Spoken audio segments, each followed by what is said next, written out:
In 2007, a basement in Chicago changed the way America drinks. It had no sign. It had a list of rules on the wall and a curtain instead of a door. 18 years later, it closed for what was supposed to be a plumbing repair, and it never opened again. It was not beaten by a competitor. It was not out of fashion. On the night the door locked, the drinks were still among the best in the city. Hold that.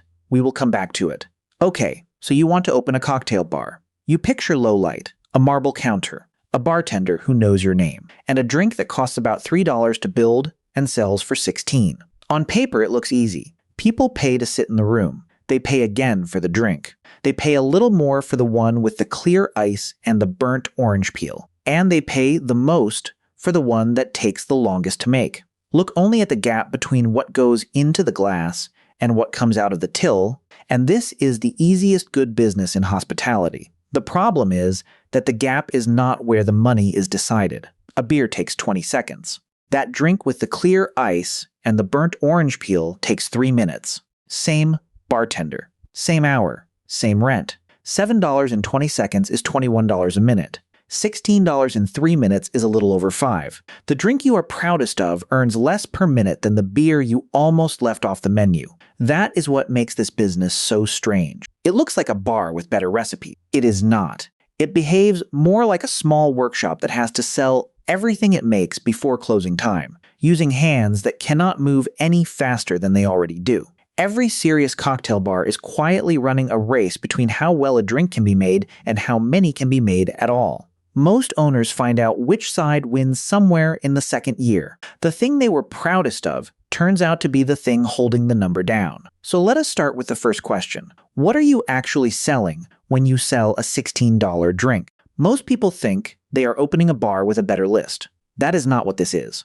A cocktail bar is a workshop with a hard limit on output, where the product cannot be made in advance, cannot be made faster, and cannot be made by just anyone. Every drink has to be built by a trained person, in front of the customer, in real time, one at a time, in front of somebody who wanted to watch. So do the arithmetic that decides everything else. 2 bartenders, 5 serious hours in a night, 25 drinks an hour each, and that is a good pace, not a hopeful one. That is 250 drinks. At $16, that is $4,000 on a perfect night, in a full room, with nobody standing at the till waiting to order. That number does not move. You can raise prices, and you will find the edge of what the neighborhood will pay. You can add seats, and you will only lengthen the wait. You can train harder, and you will gain seconds. The room can be full at 8 and full again at 11, and the number is still the number. The craft is the ceiling. So the ceiling is set by the hands,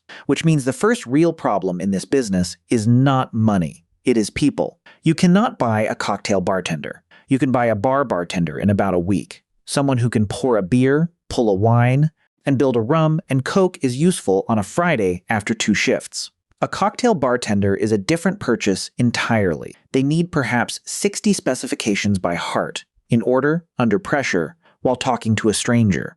They need to know why a drink is stirred and not shaken, and what to do when somebody asks for something that is not on the menu. That takes months, not shifts. And here is the part that catches new owners. You are not hiring that person. You are building them on your payroll during your service, while they are slower than the person you wish you had found.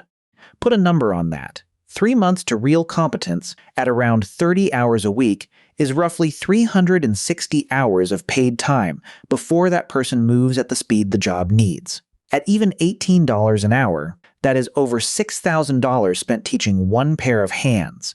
Then you spend it again for the next pair. It is the only cost in the building that resets to 0 every time somebody hands in their notice. You are not buying staff. You are financing an education that can quit.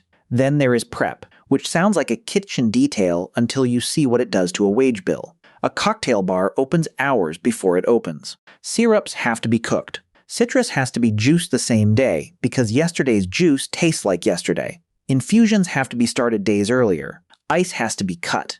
Garnishes have to be cut. Batches have to be measured, labeled, and chilled.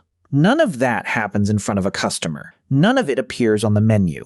All of it appears on the payroll. A bar can be paying 2 people for 4 hours before a single guest walks in, and that money is attached to a night that has not happened yet and might not go well. The third problem is the one owners build for themselves. Every drink you add to the menu costs you something you cannot see. A short list is fast. 6 or 8 cocktails, most of them sharing components, and a bartender moves without thinking. Add 4 more, and you have added new syrups, new garnishes, new glassware, new spec cards, new prep, and new hesitation. Hesitation is the expensive part. A bartender who pauses 3 seconds a drink loses around 12 minutes across a night. 12 minutes is about 5 drinks. 5 drinks is $80. That is one bartender on one night from one moment of doubt, and it will never appear on any statement you read. 3 seconds. That is this entire business, repeated 250 times a night. None of these 3 can be solved by spending.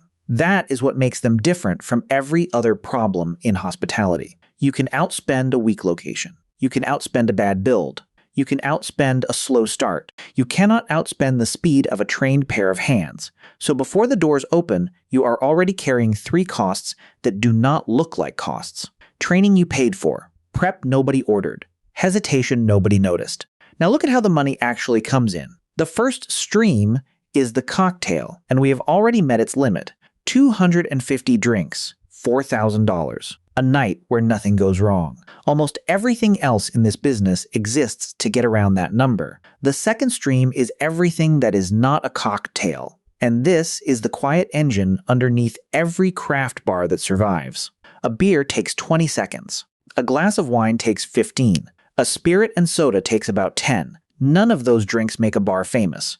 No owner puts them on the sign. But they cost the bartender almost no minutes at all. Minutes are the currency. A room selling 70% cocktails is a room in trouble. A room selling 40% cocktails and 60% everything else is a room that can pay its staff in January. The cocktails are why people come. The rest is what makes the coming affordable. Run it and watch what happens. 250 cocktails at $16 is $4,000. Now add 300 beers and wines at $9 across the same night, poured in the gaps between the cocktails, and you have put another $2,700 on the board using almost none of the minutes you were rationing. The famous drinks moved the number by 4,000. The forgettable ones moved it by 2,700 and barely touched the ceiling doing it. 4,000 from the craft. 2,700 from the afterthought. Nobody photographs the afterthought.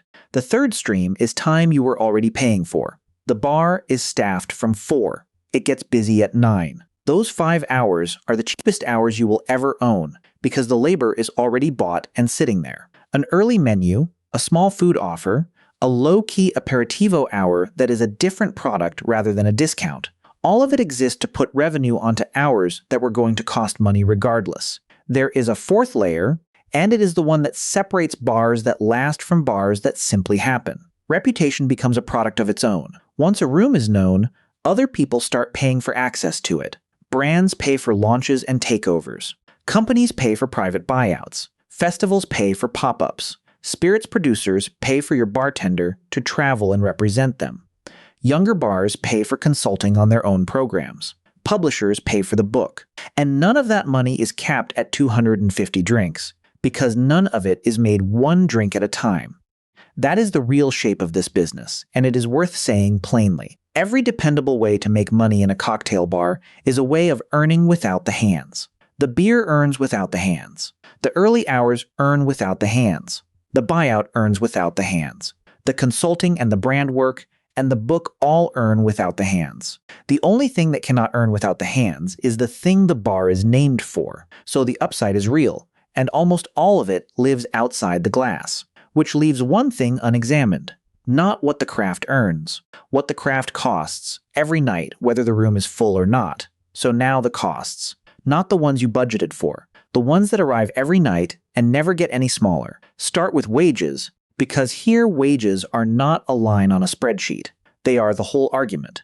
A good cocktail bartender knows exactly what they are worth, because the industry reminds them constantly. There is a bar 2 neighborhoods over. There is a hotel group hiring. There is a spirits brand offering a salary and travel. So the wage you offer is not really set by you at all. It is set by the best offer your best person has not taken yet. And the room has a hard limit on what it can pay. 250 drinks, $4,000. Out of that comes everything. Rent, product, power, insurance, breakage, card fees, licenses, repairs. Everyone else standing on the floor. The space between what you can afford to pay and what your bartender could earn somewhere else is small. It is measured in inches, not dollars, and no amount of ambition widens it. Then there is the part of your inventory that dies. A bottle of gin is patient. It will wait years for you. Almost nothing else behind a craft bar will. Fresh juice has a day. House syrups have a week if you are careful. A batch made for Friday is worthless by Tuesday. Cut fruit browns. Herbs wilt. Clarified punches separate. Ice clouds. And every one of those things was made by a person you paid, which means spoilage here is not the loss of an ingredient. It is the loss of the ingredient, plus the wages that turned it into something. You cannot fix it by making less, either, because the night you run out of the syrup for your bestseller is the night 40 people order the drink you are known for and hear the word no. Then there is the shape of the week, and this is where a lot of owners quietly go under. Monday is nothing. Tuesday is nothing. Wednesday is a rumor. Thursday works. Friday and Saturday carry the entire building. Sunday depends on the city you are in, so that $4,000 ceiling is not a nightly number at all. It is a number you touch twice a week, maybe 3 times if you are lucky, and then you spend the other 4 nights paying trained people to stand behind a bar that nobody is queuing at. The prep still gets done for a Tuesday that never arrives. The lights are still on. The juice you cut that afternoon still goes in the bin at close. Run the whole week, and it gets uncomfortable. 2 strong nights somewhere near the ceiling. 1 decent Thursday at maybe half. 4 nights that between them might add up to a single Saturday. That is a room open 7 nights, doing something like $14,000 out of a theoretical 28 if every night behaved like Friday. You are not running a bar that makes $4,000 a night. You are running a bar that makes $4,000 twice. And here is the trap sitting underneath all 3 of those. Every obvious way out is visible. You could switch to bottled juice. Somebody will taste it. You could stretch the syrup 2 more days. Somebody will taste it. You could hire cheaper and train less. Somebody will wait 11 minutes for a drink and quietly decide not to come back. You could shorten the pour. That one they notice fastest of all. In most businesses, you can cheapen the product slowly and get away with it for a year before anyone clocks it. Not here. The people handing over $16 are handing it over precisely because they believe they can tell the difference. That is the whole reason they chose you over the pub, which means your customer base is selected on purpose for being able to catch you. So the drag is not one problem. It is 4, and they all push the same way. A wage you cannot raise. Stock that dies on a clock. A week with 2 real nights in it. And a product that cannot be quietly made worse. None of that is caused by running the place badly. Every single one of them is caused by running it well. This is the deeper point, and it is the one most people never reach. Skill is supposed to be an asset. In almost every other trade it is. A better carpenter takes bigger jobs. A better coder ships more product. A better accountant charges more for the hour and still keeps the hour. Skill compounds out there, because skill can be pointed at more work. Behind a bar it cannot. The better you get, the longer the drink takes, and the more it is worth. Those 2 facts cancel each other out. Every night, forever. Mastery does not scale here. It anchors, and that is what makes this business fragile in a way that does not look like fragility. Nothing about it is precarious. The lease is signed. The equipment is bought. The recipes are written down. The reviews are good. It all looks solid. Then your best bartender takes the hotel job. Nothing visible happens on the first night. Then the drinks start taking 4 minutes instead of 3. Then the queue at the service well goes 1 deep, then 2. Then the menu gets quietly shortened, because you cannot staff the difficult ones anymore. Then a regular notices the shorter menu and says something. Then a review uses the word inconsistent, and once that word is in print, it does not leave. Then the second bartender, now carrying the whole room alone, starts taking calls from the same hotel. None of that needs a recession. None of it needs a scandal, or a rent rise, or a mistake. It only needs 1 resignation. And from the outside, none of that is visible. The room looks the same. The lights are the same. The reviews you got 2 years ago are still the first thing anybody finds when they search your name. You will be close to the last person in the city to work out that the bar people are recommending is no longer quite the bar you are running. Every other cost in this building can be renegotiated. The one that decides everything can resign. So put the year together. $14,000 a week is a little over $700,000 through the till, and that is a good year in a busy room, with the reputation intact. Now take it apart. Product, rent, power, insurance, licenses, breakage, card fees, repairs, a payroll that has to be generous enough to stop 2 trained people from taking a better offer. What survives all of that, in a bar people actually write about, is often somewhere in the mid-50,000s. And here is the part that should stop you.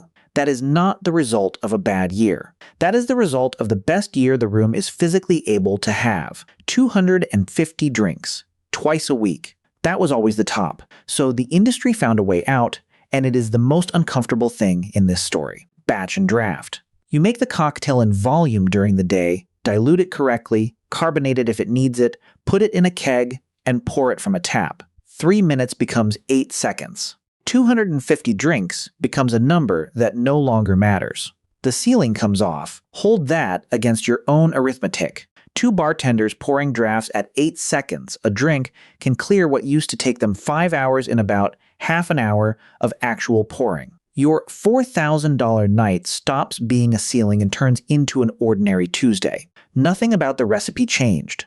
Everything about the business did. And the case for it is genuinely strong. Consistency goes up because the drink is measured once instead of 200 times. Waste goes down. The bartender stops being a bottleneck and becomes a host again. Guests wait 4 minutes instead of 14. Every operational problem in this video gets smaller at once. The case against it is quieter and harder to argue with. People did not queue for a tap.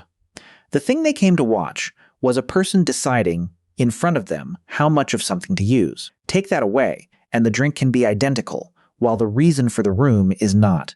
Ask 20 bartenders about this, and you will get 20 arguments, most of them heated. That is how you know it is the real question, and not a detail, because this is how the good ones actually age. Not by getting worse, by getting more efficient, one sensible decision at a time, until the thing that made them worth visiting is being handled by a keg in the cellar. Nobody ever makes the bad decision. Everybody makes the reasonable one, 11 times. So the only reliable way over the ceiling is to stop being the thing that was worth doing. If you are going to open this bar, go in knowing which trade you are making. You can keep the craft and accept the ceiling. You can break the ceiling and slowly stop being the reason anybody came. Both are survivable. Both are honest. What kills people is the third option, which is not choosing and drifting from the first into the second without ever admitting it happened. That basement in Chicago had a name. The Violet Hour in Wicker Park opened in 2007 by Toby Maloney and a handful of people who thought the city deserved what New York had just finished rediscovering. The rules really were on the wall by the door. No cell phones. No name dropping. Do not bring anybody here you would not be happy to leave alone with your grandmother. There was no sign outside for years, just a mural and a heavy curtain, and you were expected to already know. It won the awards that matter in that world. More importantly, it trained people. Bartenders who learned their craft in that basement went out and opened rooms in Chicago, in New York, in cities that had never had a bar like it. For 18 years it was, by most accounts, one of the finest cocktail bars in the country. In June of 2025, it shut for what was described as a plumbing repair, and it never opened again. The easy reading is that something went wrong. Nothing did. It was not undercut on price. It was not beaten by a better bar down the street.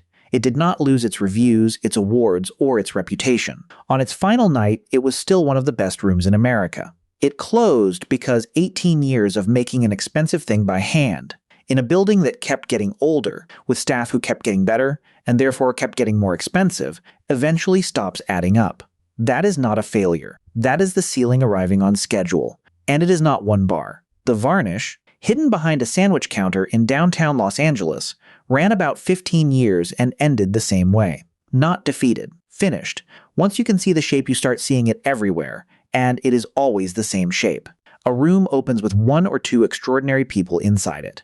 It becomes famous for precisely what those people do with their hands. It runs 10, 15, 18 years at the top of its city. The rent climbs. The wages climb faster because the staff who trained there are now worth more to everybody else. The building ages. The neighborhood changes around it. And in all of those years, through every award and every good review, the ceiling never moves. Not once. 250 drinks, twice a week, in year 1 and in year 18. So these bars did not decline. They expired. There is a difference. And the difference is the entire point. A declining business is losing to something. An expiring one has simply run the full length of what it was ever able to do, and then arrived at the end of it. There are 3 traps left. All 3 of them only show up once things are going well, which is exactly why nobody warns you about them. The first one you walk into voluntarily. When a bartender leaves, somebody has to stand there. And on a Thursday in year 2, that somebody is you. It starts as covering 1 shift. Then it is 2. Then you are quietly the most reliable pair of hands in your own building, which sounds like a compliment right up until you work out what it actually means. You did not buy a business. You bought a job, and the job came with a lease and a bank loan attached to it. The second trap is that everything valuable in this building can walk out of it.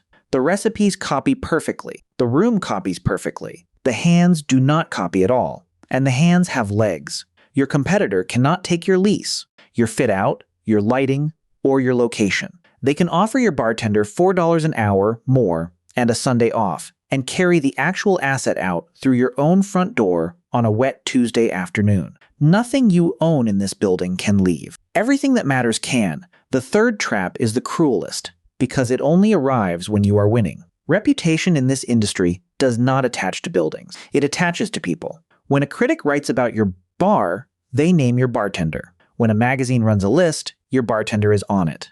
When a spirits brand comes calling, they want your bartender in the campaign, not your room in the background. They never want the room. So you are paying, month after month, to build somebody else's public profile. You are turning an $18 an hour employee into a $30 an hour one, and you do not get to keep the difference. And the better you are at it, the more the rest of the industry wants to buy what you made. Success here is a recruitment advert for your own staff, funded entirely by you. So, does owning a cocktail bar actually work? In the good version, yes, and it can be a genuinely fine life. You keep the list short. You build the mix so the fast drinks quietly carry the slow ones. You put real revenue onto the early hours nobody thinks about.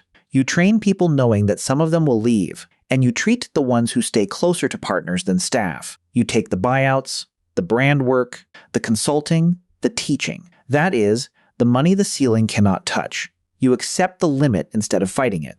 Then you build everything else around the shape of it. Do that, and this bar can pay you properly for 15 or 20 years, and mean something to a city the whole time it is open. In the bad version, you fall in love with the menu. You add drinks because they are beautiful. You keep the cocktail share high because that is the bar you pictured. You underpay slightly because the arithmetic is tight, and you tell yourself it is temporary. Then you lose the one person who is holding the whole room together. You start covering shifts. You stop having Saturdays. And somewhere in year 4, you are the best bartender in your own bar, working 60 hours a week, taking home less than you did the year you opened, in a room that everybody in the city still describes as wonderful. Here is the honest truth underneath all of it. A cocktail bar is not a bad business. It is a small business wearing the clothes of a large one. The awards are national. The reputation crosses borders. Bartenders in other countries know the name. And the entire thing rests on 2 people in one room for about 5 hours, twice a week. Every single thing in this story comes back to one decision. It was made before the doors ever opened. Somebody decided the drink would be built by hand, slowly, in front of the person paying for it. That decision is why the bar is worth going to. It is also why it can only ever serve 250 of them. So go back to where we started.